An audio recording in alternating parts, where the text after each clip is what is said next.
everyone and to all couples out there. Isang masaganang bagong taon sa ating lahat. So nga po this time, kami dalawa lang po ni Habi magse-celebrate ng New Year kasi gusto na ibang family namin sa kanya-kanya mga tahanan muna kami mag-celebrate. Kaya naman simpleng handa lang aming ginawa.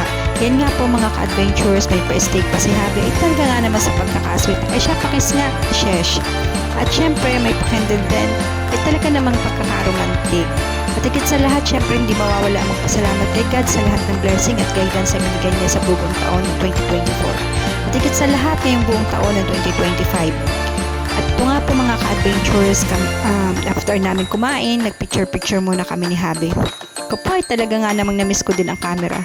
Ay siya ay aring mapapahabyan na mga ka-adventures, kami muna ay magpapaputok ni Habi. Manonood muna ng putukan. Kaya talaga. Thank you for watching everyone. Bye for now. Until next video. Please don't forget to share, like, and subscribe. We love you all. A blissful Happy New Year everyone.